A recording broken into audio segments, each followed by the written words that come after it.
I would have to say in my long time of playing video games, not many have had an effect on me. Specifically in an emotional sense. I mean, you have games like The Last of Us, any game made by Valve, Skyrim, Uncharted, hell, even Rockstar's titles, which all create these massive worlds for the player to explore, filled with either gritty or unforgiving atmosphere, which have all had their toll on me as a person, with me either feeling an emotional weight when playing them. But they all have had their stories of the world in ruins or the life story of a person as he builds himself up to riches. My point is that they all succeed in the world building to immerse the player and make us feel powerful.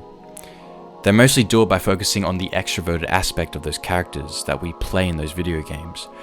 But Silent Hill 2 was different. Not for only being the first Silent Hill game on the PS2 with modern graphics or whatever, but it's different for its atmosphere of dread and ambiguity, and its main inward focus on the mind of who we're playing.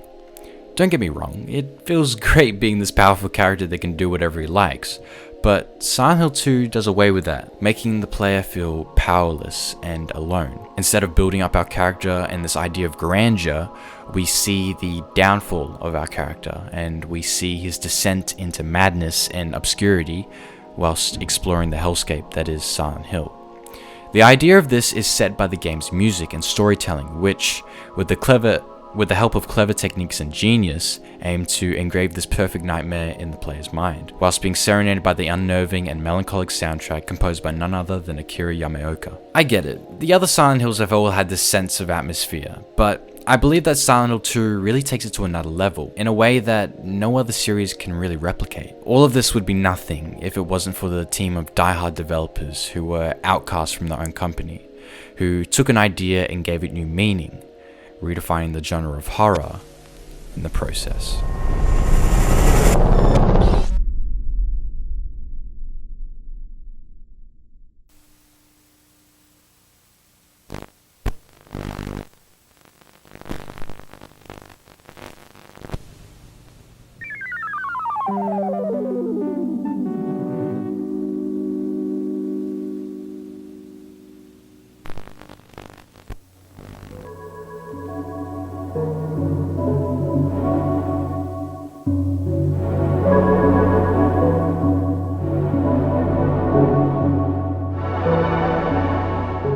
Silent Hill is a survival horror video game series developed by Konami, made popular from the PlayStation 1 to the PlayStation 3 consoles.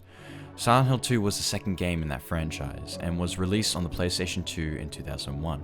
Silent Hill 2 is the story of a man named James Sunderland, who's called by the town of Silent Hill to search for his deceased wife. Gameplay is pretty simple. You start off with nothing, then as you slowly piece together the world of Silent Hill, you newly acquire weapons as you advance in the story. As you explore the world, everything starts to piece together. Why Silent Hill looks like that, how the town molds itself to your feelings, and so on. Many find that the combat and puzzles of Silent Hill 2 to be jarring and old-fashioned, and you may be right. The combat is incredibly simplistic, with you ending up button mashing for James to do something with his board of wood. Puzzles can sometimes be a tedious task, but are easy to complete if you have enough patience. Majority of the story of Silent Hill is James just searching for his wife, who sent a letter asking him to visit the town of Silent Hill. Along the way, you find other characters like Angela, a depressive and suicidal person searching for her mother and coming to Silent Hill after the guilt of killing her abusive father in self-defense. Eddie is another character you find who comes to Silent Hill after being bullied for his whole life and being guilty of killing someone. I guess the main takeaway here is that all the characters who came to Silent Hill seek retribution for their actions.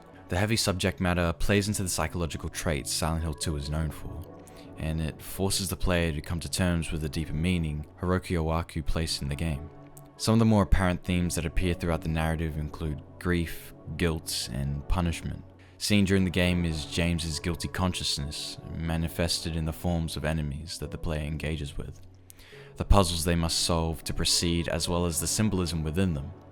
A primary example of this manifestation of guilt is Pyramid Head, a tall, masculine, faceless, and humanoid figure, whose head is concealed by a large pyramid-shaped helmet that is made of rusted iron. Pyramid Head also wields a large blade titled the Great Knife that it heaves across the floor in almost all player encounters. Its design not only serves to psychologically frighten the player, as the sharp edges of the triangular head were intentionally illustrated to suggest the possibility of pain, as explained by Masashiro Ito, but is also emblematic of many of the themes related to the narrative, as it represents the guilt that James experienced, the retribution he seeks for his actions, and the sexual frustration that he felt with his late wife, Mary, who was terminally ill. Silent Hill can be described as this entity that pulls in the ones who are guilty to be punished for their actions.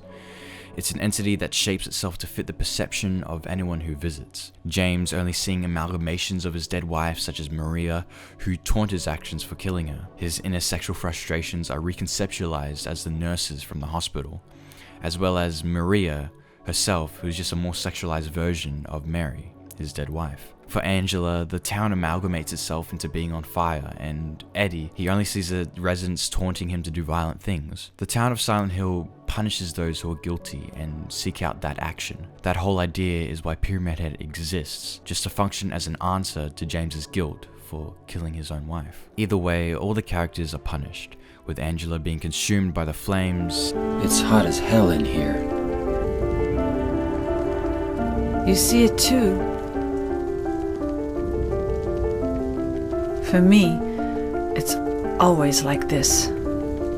And Eddie being killed by James in the freezer for going insane. Silent Hill 2's gritty atmosphere of dread and ambiguity sets up this idea of a place only existing as the final resting place for those who have done terrible things and seek retribution. I think a lot of this talk about the town forming itself to other people's desires made me think back to a comment on a Silent Hill 2 music video talking about Maria's existence. Not only is Maria more than a monster, she's an almost fully functioning human being who almost has her own thoughts and feelings outside of thinking about James. Just thinking about this makes me realize how totally screwed up Maria's existence is. She literally just exists to fulfill James's fantasy of a perfect wife. But what nobody seems to consider is how Maria is obviously traumatized or disturbed by this idea. Imagine only existing thanks to somebody's sexually frustrated wish. Imagine desperately trying to be your own person while struggling against how you were made to think and how you solely exist to cater to a man who probably doesn't even want to be with you. The amount of pain you would go through just knowing all of this all along, with being constantly killed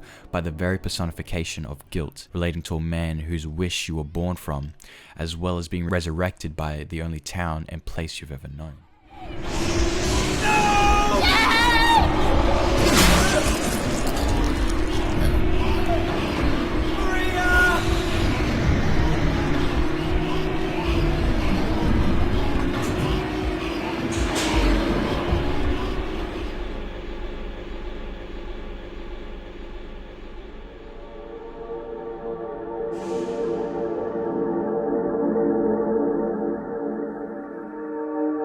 I remember first learning about Silent Hill 2 from a meme at first, as dumb as that might sound, but back in 2019 I was scrolling through Instagram, nothing special except for this rap meme saying, "Change the world, my final message, goodbye."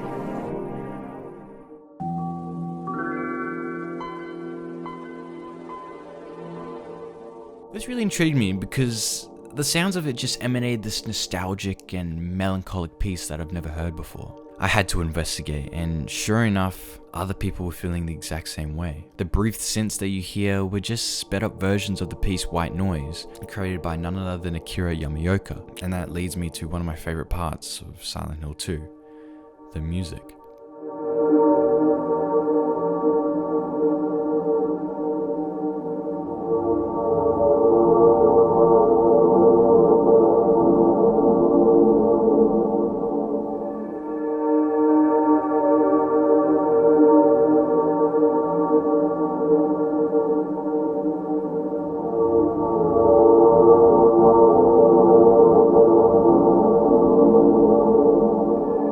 Many, playing video games can be sometimes a lackluster task, especially for multiplayer games. Sometimes there's really no time to stop and appreciate some of the smaller things that make a game so good. In Silent Hill 2's case, the team put such a huge emphasis on sounds and music, to the point that it becomes one of the biggest parts of the video game, and is extremely hard to ignore. Akira puts so much thought into the tracks, and they serenade the listener, immersing them in these desolate hellscapes with monsters roaming everywhere. I don't know if it's the mellow or melancholic sounds of white noise, or the lo-fi charms of A World of Madness, or the pianic melodies of Magdalene, but they all aim to immerse the player with these beautiful pieces that have this charm that I cannot find in other music. The soundtrack upholds the standard of atmosphere that clicks with the surrounding environment, with every piece fitting every location in the lonely town of Silent Hill. Yamaoka's music taps into the psyche of the player, using sound to convey emotion. Not only is this a soundtrack that offers a feeling and depth, but it also represents Silent Hill 2's narrative and gameplay perfectly. I think Michael Pimentel's article sums up the soundtrack really well. Even though all the music on the album is engaging to listen to, an essential part of it is that it effectively works within the game. The droning compositions flow over time as the players run about the town, the drumming amplifying in situations of intense anxiety. The soundtrack masterfully represents the visual and gameplay elements of Silent Hill 2. This is an astonishing feat when you consider the game's subject matter regarding loneliness, depression, and other dark themes. That brings me to my next point. Silent Hill 2 just isn't your average horror game. It creates such a high standard for future games to follow that, in itself, the atmosphere and techniques Team Silent used to immerse the player really put Silent Hill 2 in its own category. The game itself, I really do believe, is a great attempt at perfection, because the atmosphere it creates is just worth so much merit. The clever visual storytelling, the heavy subject matter, and the music really puts into perspective the level Team Silent was on in the early 2000s. They didn't use cheap jump scares to get a fake reaction out of the player. They didn't use your average cliche horror story with you in a big mansion fighting zombies and ghosts. They focused on the mind of the player, making you question every decision you make in the game. It makes you think really deeply about the certain aspects. It goes completely Stanley Kubrick's The Shining in psychological horror, making you focus on the characters' minds as they explore the horrors that await. I guess you could attribute a lot of the horror traits of Silent Hill to the Japanese style that J-horrors are known for. The customs abroad are a lot more spiritually focused, and it comes from a long line of cultural superstition dating back to the early ages of emperors and shogunates. I'd say personally that Japanese horrors are a lot more scary and flat out disturbing than some games you see in the West. As I said before, there's a lot more complexity, emotion, empathy, fear, psychological twists, and a lot more thought put into the backstory of horrors in Japanese games, which always keeps you guessing throughout the game.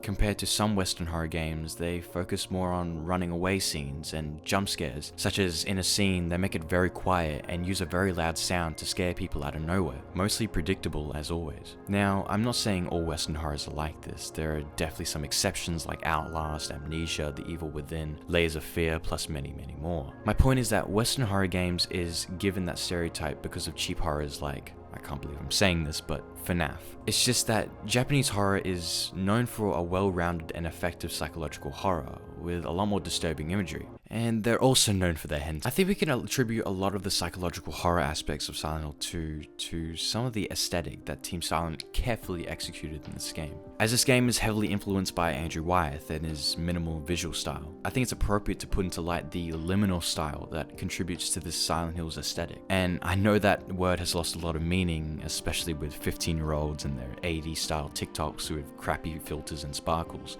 But I think revisiting Silent Hill 2's style breathes new meaning into the word aesthetic. The gritty and unapologetic atmosphere poses so many questions. Why is the town always foggy? Was the town always like this? And then you realize that the town changed its appearance to match anyone's current anxieties and guilt. Some might say that the graphics of Silent Hill 2 have not aged well, but I believe the opposite. I believe that there is charm to the jarring graphics, and it creates depth in the game, to the point that it reflects the narrative of Silent Hill as this town, which is a direct representation of people's inner fears. Silent Hill 2's style is heavily referent of the phenomenon called liminal spaces, which in layman's terms means the middle ground of where you left to where you are going. It's basically a term to describe a place where your brain would expect something that isn't actually there. So some photos of playgrounds and school hallways that are lifeless makes your brain question the image, as it's so used to those places being filled with people. It cannot give that image meaning with the previous experiences. For those who have no idea what I'm talking about, then have a look at this image. Yeah, for some, that image doesn't really make them feel particularly comfortable. Silent Hill 2 uses so much imagery in the liminal style. Streets full of shops that you think would be full of life and now empty and disturbed. bringing new meaning to the word lonely. Silent Hill 2's usage of these spaces in its style contributes to the psychological aspect of the game, where now your brain feels discomfort when around these places, not just when the monster is near. Kubrick actually uses this technique a lot in The Shining, where once bustling corridors and lobbies of the Overlook Hotel are now deserted and empty, making your brain feel uncomfortable as it's not accustomed to these areas. I remember first playing Silent Hill 2 on the PlayStation 2. It was a more mysterious step that became the rebound from my experiences playing Gmod horror maps with my friends. In a way, I could probably say that the whole Gmod experience as a whole has influenced me to get into Silent Hill, and it gave me a feeling of isolation and pure liminality that I can't find in any other game engine outside of Source. The whole feeling of the Source engine is way too big to explain for this video, and it really deserves its own video. I just think it's so sad to see the current state of Silent Hill, where basically the series has been forgotten by Konami. It's also become extremely hard for new fans to get a hold of copies of the game, where almost all physical copies can now go for around $100 to $500. It's just that Konami isn't willing to revive the series and manufacture a 20-year-old game. It's left some less fortunate to not own it and to buy the HD Special Edition, which is a really sad way to experience the game, as Konami basically screwed over all the graphics for a so-called remaster. Konami! Fuck 'em! I don't think a single horror game has really left me with such an experience and a feeling that Silent Hill 2 has. It's taught me new meanings for the words isolation, ambiguity, and fear. And its visual storytelling has left me in awe. The deeper meanings of Silent Hill 2 really challenges the psyche of many who play, contemplating how so many deal with their deepest anxieties and depressions. Playing the game now just makes me relive those feelings of nostalgia and melancholy that I think that the only game that has come close to giving me that is Minecraft, as childish as that may sound. The music of Silent Hill 2 has been and will continue to have a long-lasting effect on myself and the many who have played through the game. Silent Hill's community left a long time ago, and a lot of the audience that Team Silent pioneered this game towards got bored and left to go to other franchises. All that exists now is a community of fans who saw the game for what it is, a timeless, horrific beauty that brought new meaning to the psychological genre of horror that ended up redefining what it meant to feel fear. The game is truly a testament to how video games as a medium can not only challenge the human psyche and become a masterpiece of visual art, but create a feeling of nostalgia and melancholy that no other medium can really replicate.